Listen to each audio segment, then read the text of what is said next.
So I'll be talking about robots with character, with emotions. And this might sound very futuristic, but actually, like the first half of these robots, we already have in the pockets ourselves. We all have this thing, and we can actually talk to this phone. And not to people, but we can really talk to the phone itself. Say, how's it doing today? How's the weather outside? Or do I have an appointment in the afternoon? And I'm curious how many people in the audience actually use these functions on their phone. How many people talk to their phone on a daily basis? Can you raise some hands? Can you show me? I cannot see you all. Yeah, I see a few. It's still a bit strange, right, talking to a thing. But you better get used to it, because there will be lots more talking to products in the future. Because everything around us is getting much more smart and interactive.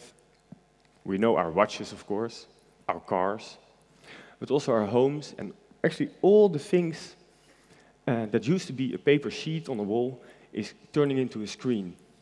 And that has great advantages, but it's also much more complex.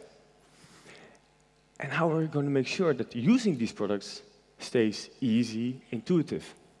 Well, that is why we can talk to them. Instead of going through all the menus and all the options, we can just say what we want, and the product talks back.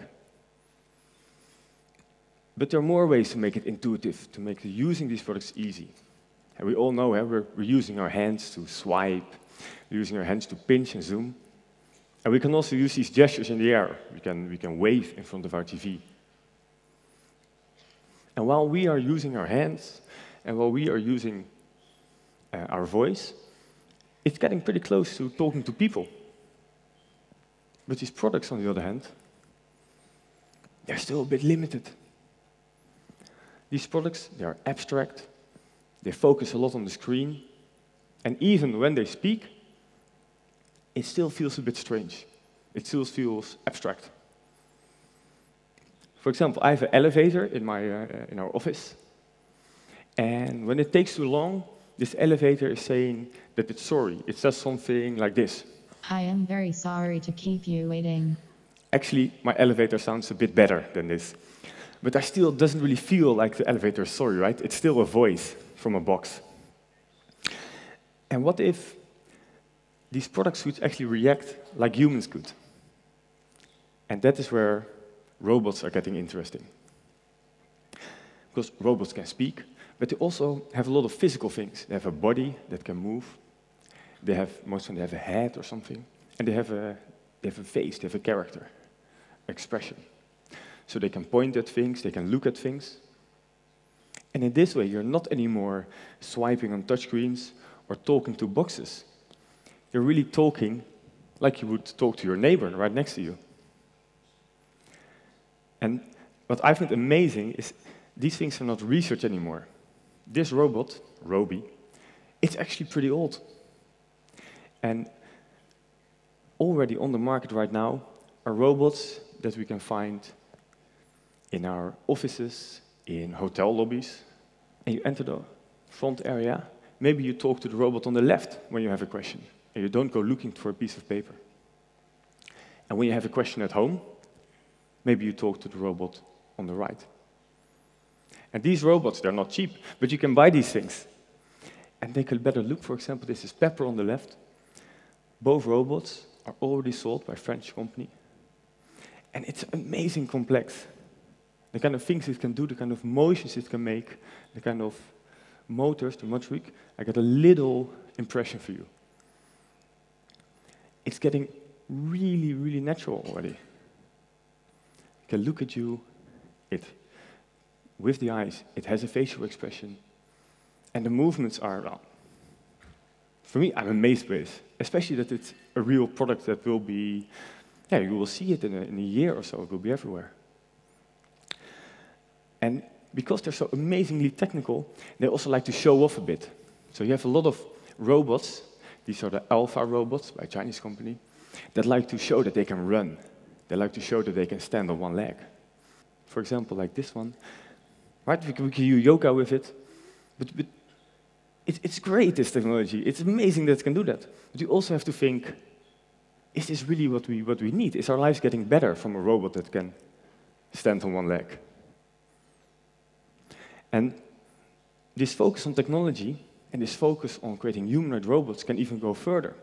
All these robots are trying to replace your job if you're working in a restaurant. They're all bringing around food, but they're becoming so technical, so futuristic. This is not human anymore. This is not my human interaction with a product. This is alienating me. It's almost too much. And what if these robots actually could show a bit more character? They don't say they're sorry, like my box, the elevator, but they actually show they're sorry.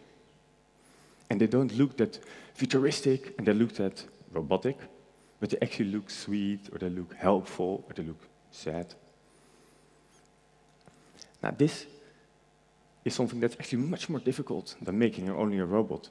And is it even possible in a product, in a technical product? Well, I think it is. And we have great examples from animation.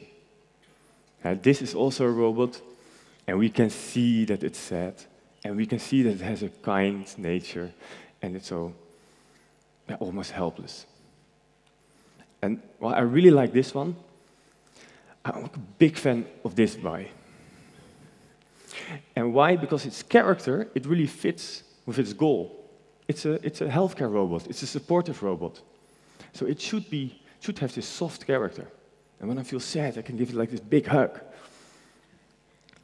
And with our office, when we started to work on a robot for children, like a playmate, we also thought, which character actually fits that goal? Not something futuristic. It's like a teddy bear. That fits. Something soft, huggable. And so when we try to design this robot, we start to make it a little bit more fat. We even gave it a little belly. And when you start to look at his character in this way, like it's the goal of the product to have this nice and soft character, it touches all the aspects of the product. It's not anymore about running fast or standing on one leg, but it has to be able to sit in a corner. Because that's how you play with these things. You put them in the corner, and then a little girl is going to have a tea party with this robot. So it should be able to do that. And this character starts to touch all these aspects of the robot, and the most futuristic option is not always the best option. Actually, it can be much more simple. For a character, robots don't even have to look like humans. And of course, this is a great example. This robot, it's only a ball, a head, and still has a character. It can be curious, it can be afraid.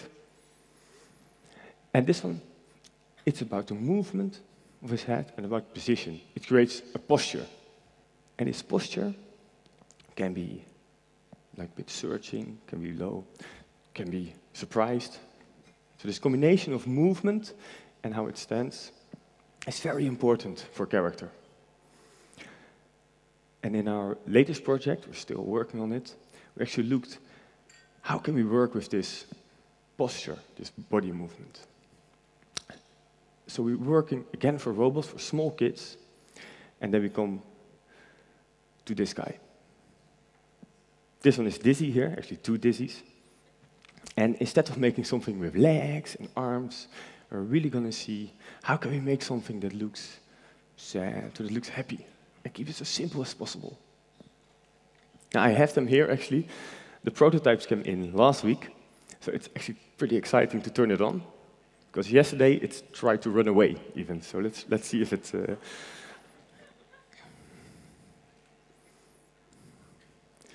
So I hope you can see it in the back. So it's a really simple thing. Oh, you see? There's going. Ooh. Oh, it's okay, it's okay. It's still a bit scared for the first time. Now, luckily, it's not that bad, because it's giving the opportunity to show you a great movie, which we also made. It shows how this thing, actually by turning its head and turning its body, it looks around. It's like it's searching for something. And it gets a kind of curious, how do you say that? Like it's discovering something. And it works best if you combine this with its other things. So for example, its eyes, they're not the main thing that shows its expression, but it does help. So the eyes actually support its character. Like being surprised, looking around like this. But the main thing, so all these things together, actually create this character. It's not only the movement, it's not only the shape, it's not only the eyes.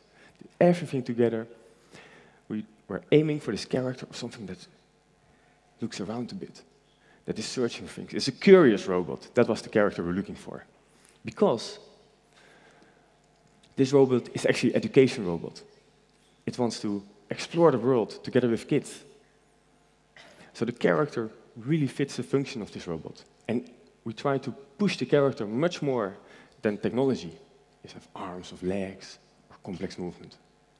And it's not the only robot that does this. Actually, there are some great robots also coming out on the market that focus much more on the character than on technology. For example, Buddy and Jibo, they're both companions at home. And every time you want to pick up your tablet, you can also talk to these guys. And they're trying to give you an answer and try to help you in a way that also shows emotion and really makes you feel like you're being helped instead of, I'm sorry. And the trick is, of course, these are not simple products. They're really complex to get this character right. If something is off, then people notice really quickly that there's something strange. A soft robot that has a very mechanical movement, it doesn't work anymore. So everything has to be right. Every aspect has to support this character. And with that character, these robots try to get a better experience than using a screen. But there's something else about character. Character changes something about technology. And that's best explained, like a lot of things, with Lego. I'm a big fan of Lego, and there is this technical Lego that you can build things. You can really make things work. You can build a robot also. And it works, it's easy to do, it's fun. But when I was smaller, I was really small, I actually liked this kind of Lego. It is expressive, it sparks my imagination. And I could make all kind of stories and all kind of worlds with this. And character in a robot is doing the same thing. Robots with character, they attract other people than the technical Lego people. They attract people that are interested in storytelling. They attract people that are interested in character. And in a world that we are surrounded by technology, robots that have this kind of character, they can make technology and robots interesting for other people than engineers. And I think that is already a great achievement. They can do that. Thank you for it.